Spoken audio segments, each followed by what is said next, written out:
Disabilities जिनको होती हैं उनके लिए एक सेंटर बनाया गया है। ये पुरानी बिल्डिंग है मेरी एडलेड लेप्रोसी सेंटर की, जहाँ पे मुझे बताया मर्विन लोबो ने, जो इस वक्त मेरी एडलेड लेप्रोसी सेंटर चलाते हैं, कि 1960 से ये एक डिसेबिलिटी सेंटर था। इसको रिवैम्प करके और सिंध हुकूमत के साथ इश्तराक में ये हमने मेरी एडलेड लेप्रोसी सेंटर ने बनाया, और मुझे बताया कि आज पहला दिन ही है और इस वक्त तक 150 registered और 50 have started with the service. 50 ने शुरू कर दिया और 150 रजिस्टर हुए हैं बच्चे। तो इससे आप अंदाज़ा लगा सकते हैं कि हमें ज़रूरत कितनी ज़्यादा है। और यही ज़रूरत देखते हुए सिंध गवर्नमेंट के जो अपने इनिशिएटिव्स आ रहे हैं DEPD में, हमारा जो सी आर्ट्स के सेंटर्स हैं, जो इस वक्त कराची के अंदर गालिबन 4 सेंटर्स, 4 बन चुके हैं, चौथा नाज़िमाबाद में भी बन रहे 4 सेंटर्स। इसके साथ साथ सक्खर में, गंबट में, लाड़काना में, टंडो मोहम्मद ख़ान में, नवाबशाह में हमने ये सेंटर्स बनाए हैं। और ये सारी चीज़ें देखते हुए ही सिंध हुकूमत ने पिछले साल एक अनाउंस किया था प्रोग्राम कि हम एक इंक्लूसिव सिटी बनाएंगे, जो कि शाहराह भुट्टो के साथ जो तकरीबन 85 एकड़ ज़मीन है उसके अंदर बनाया जा रहा है। उसका बोर्ड भी बन गया है। उस बोर्ड में मर्विन लोबो भी हैं, सुल्तान अल्लाना हैं, मुश्ताक छापरा साहब हैं, और मैं नाम भूल गया हूँ, मुनीर कमाल साहब हैं, चीफ सेक्रेटरी साहब हैं। और ये काम कर रहे हैं। इसके लिए जो आर्किटेक्ट्स हमने हायर करने थे वो भी हमने हायर कर लिए हैं, जो अपना प्लान दे रहे हैं। और इंशाल्लाह ताला हमारी कोशिश यही रहेगी कि एक ऐसी जगह बनाई जाए जिसमें हम, जैसे इधर बताइए, ये छोटी सी जगह है और इसमें अभी से 150 बच्चे की इनरोलमेंट हो गई है।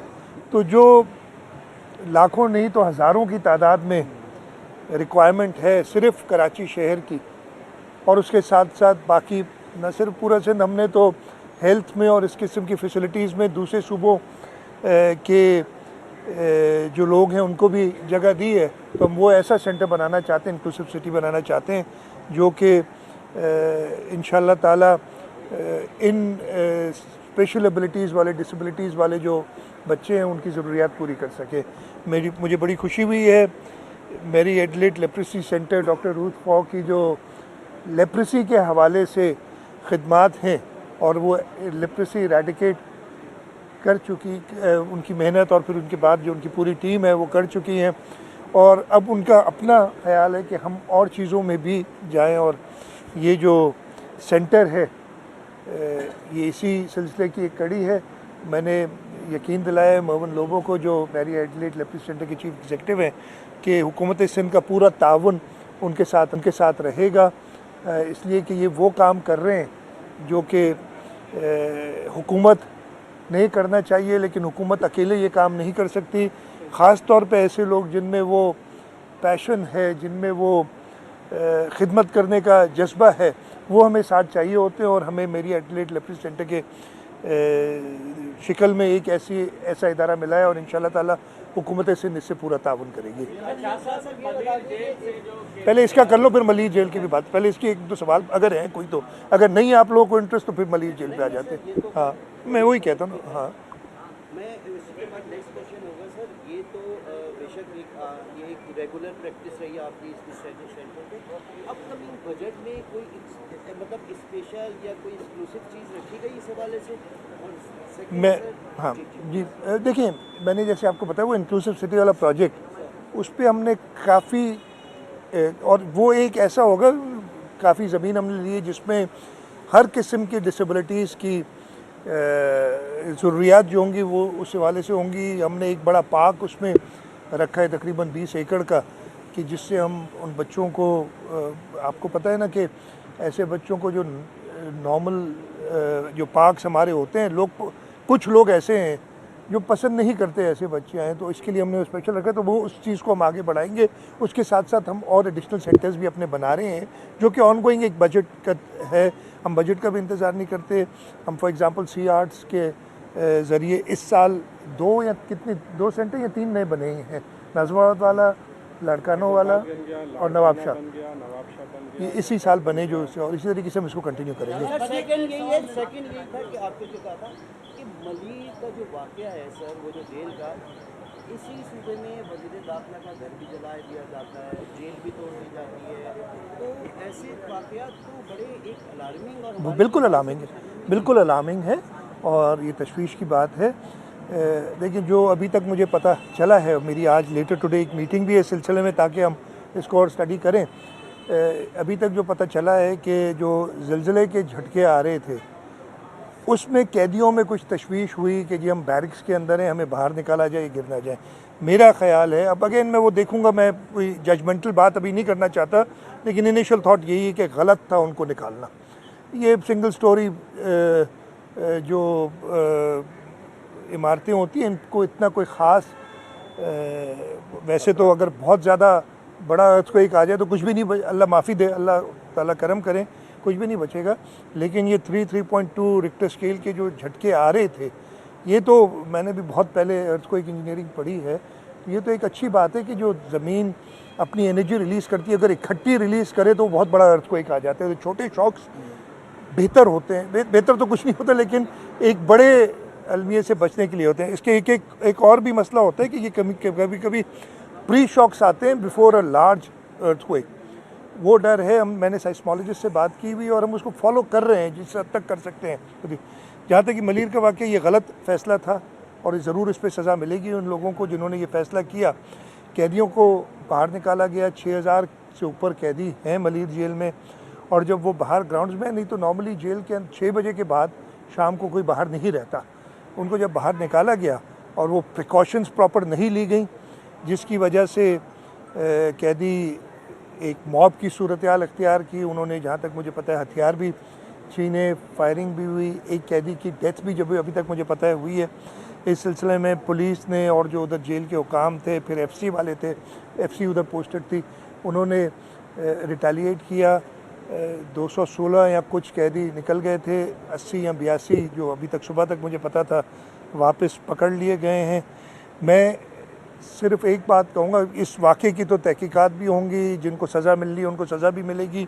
जो कैदी भाग गए मोस्टली ये पेटी क्राइम्स वाले थे, कोई ऐसा बड़ा टेररिस्ट, कोई फॉरेनर इस जेल से नहीं भागा, जो अभी तक मुझे इत्तला है। मैं वैसे और करूँगा, मेरी यही इन सब से होगी एक वार्निंग समझ लें, दरख्वास्त समझ लें, जैसे भी वो करें कि वो वापस सरेंडर कर लें, नहीं तो ये जेल तोड़ने वाला जो है वाक़या, उसमें उनकी इन्वॉल्वमेंट आएगी तो फिर वो टेररिज्म के जो ये पेटी क्राइम्स में इन्वॉल्व थे, इनके ऊपर बहुत बड़े केस बन जाएंगे। तो आप बिल्कुल दुरुस्त फरमा रहे हैं, तशवीश की बात है, नहीं होना चाहिए था और अब हो गया है, तो इंशाल्लाह इस पर सजाएं भी मिलेगी। बता दें कि बजट कब पेश होगा, और दूसरा ये कि पिछले 2 साल में ज़रूरी तबका बिल्कुल तबाह हो गया है, इस बजट में उसके लिए कुछ है? बिल्कुल, 13 जून को इंशाल्लाह बजट हम पेश करेंगे। जुम्मे का दिन है जो अभी इरादा है हमारा, और ये चीज़ देखते हुए कि ज़रूरी तबके को प्राइसेस नहीं मिली हैं और इसकी वजह से ज़रूरी तबका, और हम नहीं चाहते कि ऐसी सूरत हाल हो कि हम वीट इंपोर्ट पे वैसे ही शायद करनी पड़े हमें दोबारा, अगले साल और ख़राबी हो। तो हमने कुछ स्टेप्स लिए, इंशाल्लाह वो बजट में बताएंगे। आखिरी सवाल कर लें। कल के इलेक्ट्रिक के सीईओ का रवैया तो सब आपके एमपी ने भी देखा, आपके स्पीकर ने सब ने देखा। छोटे से सवाल है, एक तो के इलेक्ट्रिक का इलाज क्या है, दूसरा हेस्को और सिस्को यानी जो 2 कंपनियां हैं उनको आप खरीद करने जा रहे हैं या सिंध हुकूमत लेने जा रही है? के इलेक्ट्रिक का भी जवाब दीजिएगा क्या? मैं दोनों बता रहा हूँ, बता रहा हूँ। के इलेक्ट्रिक अनफॉर्चुनेटली जब प्राइवेटाइज किया गया तो हुकूमत सिंध को बिल्कुल इसमें इन्वॉल्व नहीं किया गया, प्राइवेटाइज हो गई। इस वक्त के इलेक्ट्रिक के बोर्ड पे हुकूमत सिंध का वफाक के नुमाइंदे मौजूद हैं, हुकूमत सिंध का कोई नुमाइंदा नहीं है के इलेक्ट्रिक के बोर्ड पे। तीसरी चीज़, के इलेक्ट्रिक का रेगुलेटर नेपरा है, जो अगेन सूबाई हुकूमत के ज़मरे में नहीं आता, वफाक के ज़मरे में आता है। और जो ये सारे हैं पर्क्स जो लिए हुए हैं जी, बोर्ड मेंबर भी वफाक के होंगे, रेगुलेट भी हम करेंगे, ये सारे पर्क्स तो वफाक ने ले लिए, और जो सारी लाइबिलिटी है वो हुकूमत सिंध पे डाल दी कि जी लोगों को अगर तकलीफ़ हो तो आप ज़िम्मेदार हैं। तो ये चलेगा नहीं, और ये हमने वफाक से कहा हुआ है, कई अरसे से कह रहे हैं। अब हमें इस पर और सीरियस होना पड़ेगा कि मैनेजमेंट में बोर्ड के अंदर हुकूमत सिंध की नुमाइंदगी हो, ताकि हम उन पे एक चेक भी रख सकते हैं और जो कंज्यूमर है, जो कि सूबे का है, उसको फ़ायदा हो। आपने हेस्को और सेप्को की बात की।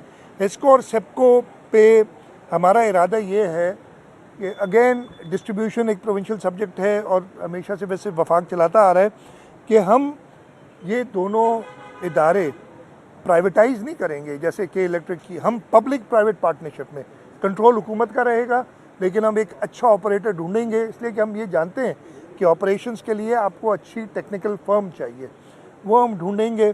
और इन लाइंस पे हम बात कर रहे हैं वफाक से।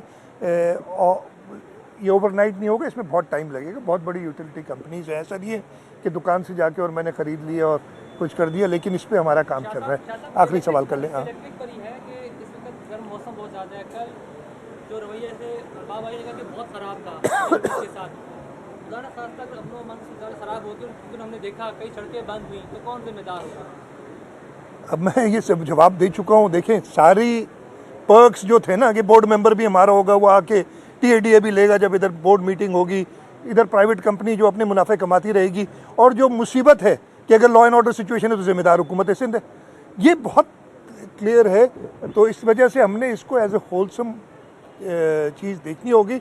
ऑब्वियसली लॉ एंड ऑर्डर की जिम्मेदारी सूबाई हुकूमत की है, लेकिन उसके अंदर अगर कोई और इदारा ऐसे सूरत हाल पैदा करता है कि लोग मजबूर हो जाएं, मैं सिर्फ लोगों से कहूँगा कि अपना प्रोटेस्ट करें, लेकिन वो पीसफुल रहे। प्रोटेस्ट के अंदर किसी को नुकसान ना हो। आप ख़ास तौर पे रोड वगैरह जो ब्लॉक हो जाते हैं उससे बाकी लोगों को चलें। मुझे तो लोड शेडिंग की वजह से मैंने रोड ब्लॉक कर दिया, लेकिन बाकी लोग जो अपने कारोबार से निकले हुए हैं उनको तकलीफ़ ना हो। ये सारी चीज़ें देखें। इंशाल्लाह ताला हुकूमत सिंध जैसे मैंने कहा कि इलेक्ट्रिक और वफाक से ये मामला रिजॉल्व करती रहेगी। चेयरमैन, वापडा K4 के मंसूबे में ये बताते हैं कि 2026 तक वो पानी कराची की दहलीज तक पहुंच जाएगा, लेकिन 50 मेगावाट की ट्रांसमिशन लाइन्स गवर्नमेंट ने बिछानी है और ऑगमेंटेशन का काम वो दोनों हम उनसे पहले कर लेंगे। जब वो कंप्लीट करेंगे ना, हमारी पूरी प्लानिंग हम देख रहे हैं। देखिए, बात सुने, हमने एक प्लान बनाया हुआ ये और ये मैं वफाकी हुकूमत, डिप्टी प्राइम मिनिस्टर साहब, मिनिस्टर प्लानिंग को बता चुका हूँ। कभी कभी कहते हैं जी आप बड़ा स्लो चल रहे हैं इसलिए हम स्लो डाउन हो गए। क्या आप स्लो डाउन ना हो, हमारी जिम्मेदारी है ना। अगर कोई बुराई होगी तो मेरे ऊपर आएगी, यानी सिंध हुकूमत के ऊपर आएगी। आप अपना काम 2026 किया, 2025 में कंप्लीट करें, हम इंशाल्लाह ताला। और आज तक की तारीख में उनकी लोकल इंक्वायरी की रिपोर्ट भी सामने नहीं आई, बजाय इसके कि वो किसी इंटरनेशनल इंक्वायरी की तरफ जाते हैं। इसका मतलब ये है कि वो फॉल्स फ्लैग ऑपरेशन था और उसको बुनियाद बनाकर पाकिस्तान को बदनाम करने की एक कोशिश उन्होंने की। और वो ये समझ रहे थे कि जिस तरह माजी में पाकिस्तान बस इसमें 2-4 बयान दे के खामोश हो जाता था और पाकिस्तान पर दहशतगर्दी का ये लेबल मजीद चस्पा होता चला जाता था, तो इस मरतबा भी यही होगा। लेकिन इस मरतबा बहरहाल हमने एक अच्छी चीज़ देखी कि पाकिस्तान ने अपने मौक़िफ़ को ठीक तरीके से पेश किया और तमाम सियासी इख्तलाफात के बावजूद कि जब हमने इस तरह की सिचुएशन देखी। तो हाफिज़ नईम रहमान तकरीब से खिताब कर रहे हैं। दूसरी जानिब वज़ीर आला सिंध मुराद अली शाह भी गुफ्तगू कर रहे हैं। और अभी आपको एक अहम खबर दें